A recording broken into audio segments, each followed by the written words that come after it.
Hello, I'm Mark, and we are at the Nevada Northern Railway National Historic Landmark in Ely, Nevada.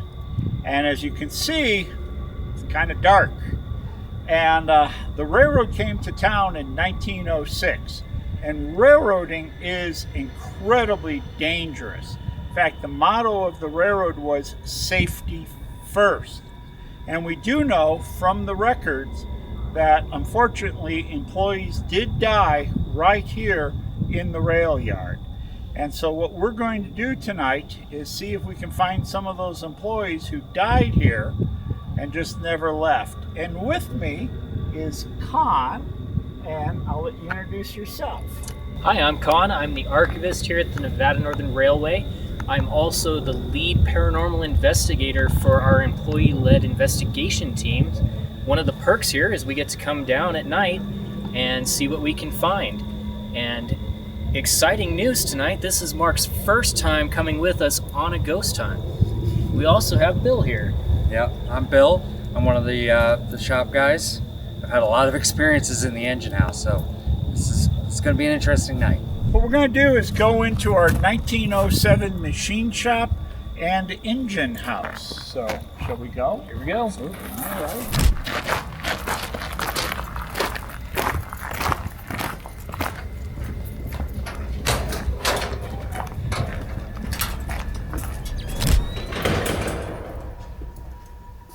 All right, this is the 1907 machine shop.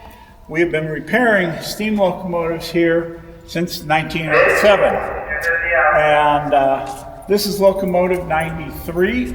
93 was delivered right here in January of 1909. And we're doing repair work on her. And so we're continuing that tradition. So, Con, I'll let you take it away. Yeah, before we go too far, sorry for the jump scare. The radio was still on. Yep. Trains are still running at night. Yep. So we still have stuff happening here. Before we go too far, let's talk about our equipment we're going to use. So in your hand, we've got a K2 meter that measures electromagnetic fields. So if you get that near an electrical box or live wires, it's going to go off. And so what we would normally do, and we've done this several times, is we go around the building and see where that goes off, so we know where not to take it near. So don't take it near the electrical boxes by the doors. You're going to get a false reading. Alrighty. When you have that in an area with no electricity, you can ask yes or no questions, and it should go off if it's a yes. You can't ask, like, what's your name and expect an answer from that. But you can ask, is your name John, and see if it goes off or not. Kind of tied with that, we've got the divining rods like Bill has right there. Those are also used for things like witching water. You can find underlying power cables with them. Again, yes or no answers, or point to something. So if they cross, that means yes. If they go apart, that means no. And if they turn together and point at something, that might be telling you where to go. So like that's a yes. Okay. The other thing we've got with us is a trigger object. This is a battery-powered railroad lantern. And we found that we can get responses around it because whoever owned this still is kind of attached to it. So we kind of bring that down and see if that drums anything up. The last thing we've got on our trusty phone here is a motion sensor. So we're going to set that on something and activate it.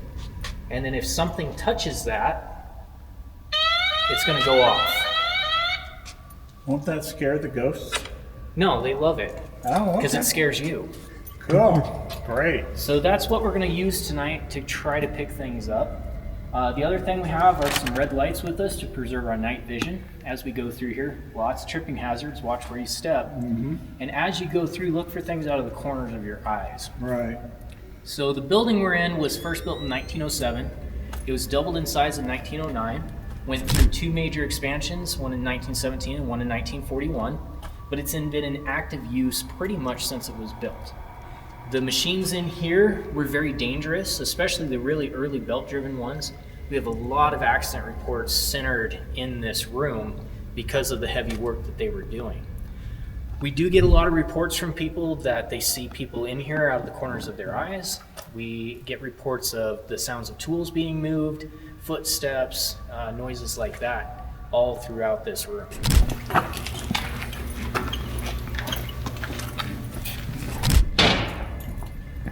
Oh, and this is is actually, all right. Okay, I stepped on it. And it's very possible we'll be on the other side of the engine house and we'll hear someone step on this. That's the most common sound we hear, day and night. Bill, why don't you tell your story? Okay. So, about a year and a half, 2 years ago, we had to jack up 109 to change out one of the trucks on it. And you know, we have these big 100-ton jacks, one on each side, lifting it up. I'm operating the jack, and my head's right next to this wooden block that's under the jack. And you know, the jacks are very loud, we can't hear each other talk, but I hear somebody yell, "Move!" So I get up and move just as the oak block splits and shatters and drops the engine about 8 inches. And after it was all shut off, I said, who yelled? And everybody says, we didn't say anything. Somebody told me to get up and move right before the blocking broke.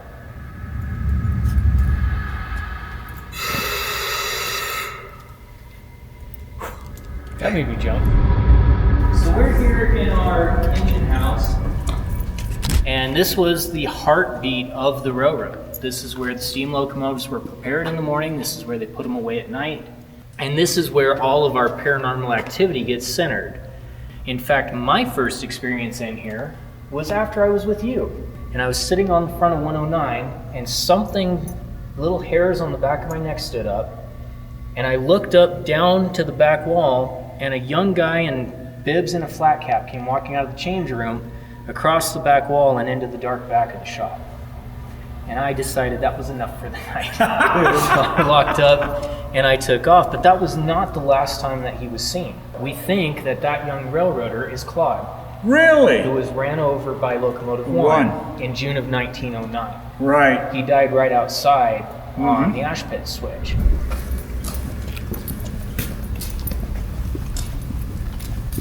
So here's what we're gonna do. We've got our trigger object lamp there. We've got our motion detector here that we're gonna set there and activate.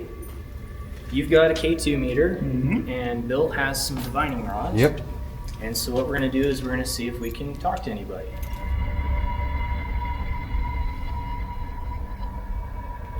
Pete, are you here tonight? That's a no. Are one of the Lake brothers here?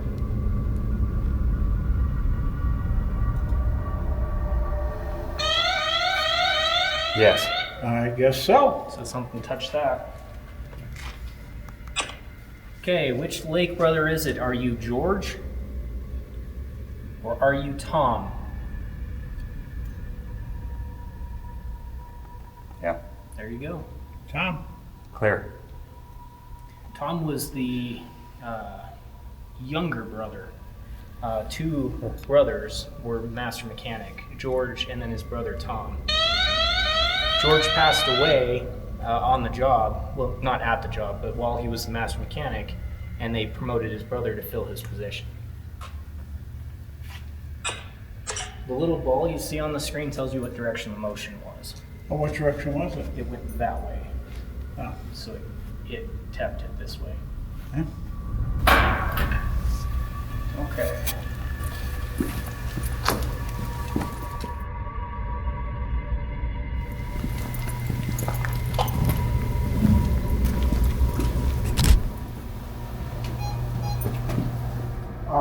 Hello.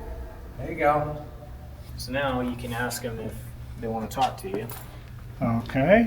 Do you want to talk? Are you on the rotary or 105?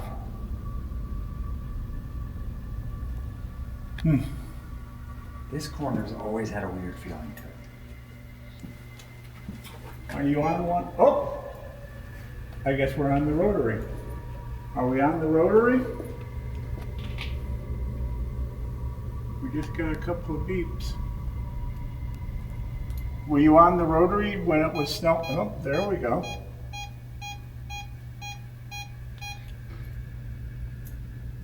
Okay.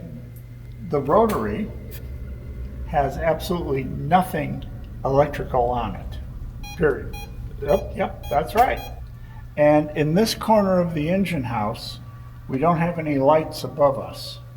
So this is quite literally the black hole of the engine house. Yep, it is. How about over here? Oh, okay. Well, thank you for your service. And like Mark said, the rotary has no electrical components on it. Now, And 105 hasn't run in 2.5 years. at least 1.5. Yeah. Her batteries are stone dead. There's no electricity in her either. Yeah.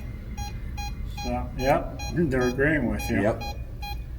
So, interesting. All right, good night, guys. Good night, fellas.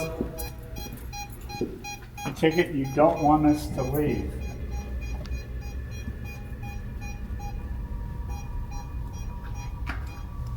Just out of curiosity's sake. Yeah, see? Yep. These batteries are dead.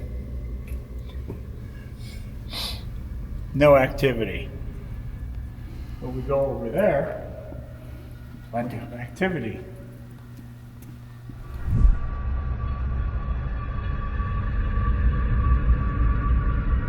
You guys answer this?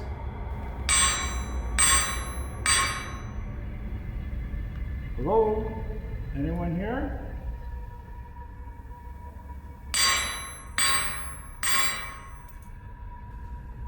Shall we join up with the rest?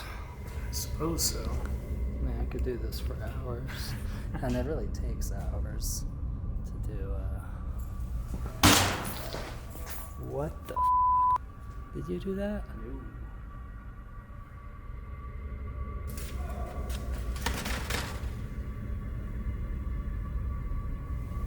It's like something brushed against the bag.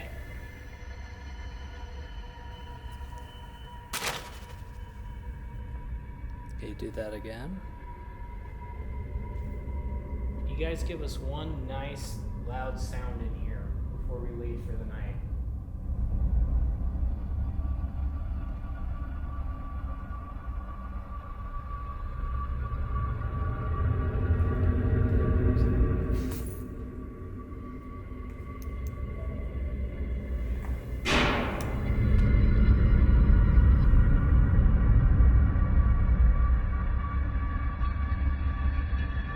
Well, it is, we've got an official railroad watch here.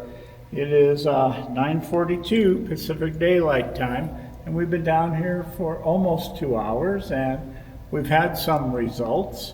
And so, as we mentioned earlier, these events happen throughout the course of the day. It can happen at high noon, it can happen at 10 o'clock at night. So if you've ever walked the grounds here, please let us know of your experiences in the comments below. And please, we'd love to have you like and subscribe to this video. And thank you for joining us on this experience. You know, all of us that have worked here have experienced something of some type, and it's good to share it with you. Yeah.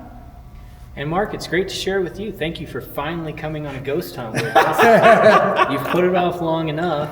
Well, I had my own ghosts over there. Hopefully you come back and do it with us Oh, again. yeah, we'll do it again. But as we investigate, as we continue to find these stories in the archive and can relate the history of the place to the activity that we're getting, we'll be sure to share that with all of you as well. Yeah. And actually, I just noticed this too. On the bottom here, it says what? Ghost meter. So, you didn't tell me that earlier. All righty. Well, should we get out of here? We should get out of here. Let the ghosts Let them go to sleep. take a Good night, break. guys. Good night, guys.